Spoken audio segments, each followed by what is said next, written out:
minor de edad ako, hindi ako makukulong kahit pumatay ako.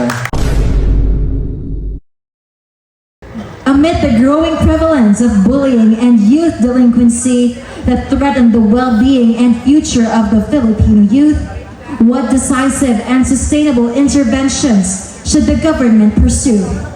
Furthermore, how can it awaken a collective responsibility among society that the cultivation of integrity, empathy, and moral character extend beyond the classroom and rest upon the amalgamated efforts of families, educators, communities, and the government? It's quite a very long question. As I woke up earlier today, opening the news, I have seen that there is already a resolution upon the investigation of the crime that happened in San Jose National High School. According to the Department of Interior and Local Government, the cause of shooting were 3 lives left dead, bullying. It is what their investigation concluded. But you know, I do not believe that it is just merely about bullying. Because I understand that when this kind of criminalities happen inside the 4 corners of the classroom, it is no longer just bullying. It is about negligence. Negligence of these students, negligence of these educators who were present during the time, negligence of the parents who should be guiding these students, and above all, negligence of our government to implement strong laws that will prevent this kind of criminality.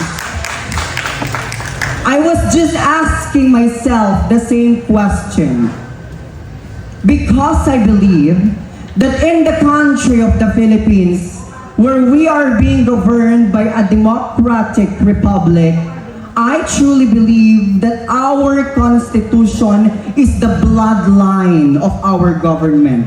However, as of this very moment, we are still being governed by the 1987 revised constitution. And I thought that maybe, just maybe, now is the time for our lawmakers to think if our laws are still effective or do they need amendments to furthermore protect our country. Because what happened in San Jose National High School is no joke. According to the Republic Act 9344 or the Juvenile Justice and Welfare Act of 2006, every single minor age citizen, even if you are 14 or 15 years old, should still be accountable when you committed criminality. But the real question is, does this really apply? The answer is no. Because those 2 children who committed the crime on that specific school are now sleeping peacefully at their homes while lives, families of these 3 children who were left dead are still on the midst of their grief. Nagluluksa pa rin ang pamilya nila habang yung 2 batang bumaril at pumatay sa kanilang anak natutulog ng mahimbing na tila ba wala silang ginawa, tila ba naglalo lang sila ng balil at pumatay. And now, I thought of the better ways. What can the government do? I was just watching earlier of a lawyer who speaks so much about our Constitution. And she said, now is the time that we amend the Republic Act number 9344 or the Juvenile Justice and Welfare Act.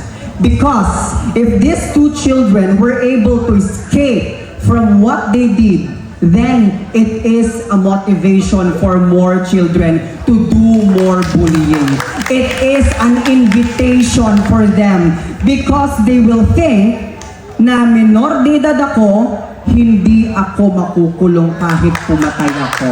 And so, if we are going to amend that law and insert that even if you are 14 or 15 or even lower on that bracket, if you committed a crime with discernment, meaning to say, with discernment you understand the consequences of what you are doing, then therefore, you should be held accountable and you should be taken in action. Same with those who are in legal age. Because that is what we need. I would say, naaawa ako para sa mga bata. Naaawa ako para sa kanila. Ngunit kailangan nating pairalin ang hustisya sa ating bansa. Matagal na nating sinisigaw. Ang sistema at ang hustisya sa Pilipinas ay bulok at walang saysay. Ngunit kung babaguhin natin ito, magkakaroon ito ng kabuluhan at magkakaroon ito ng saysay. Ladies and gentlemen, judges, I am not good in lawmaking, but this is based on research. This is based on factual information. Believe me or not, if the government will not do anything about it, then bullying will continue and how many more lives will be taken? Are we going to wait for more victims? No. Now is the time. Good morning.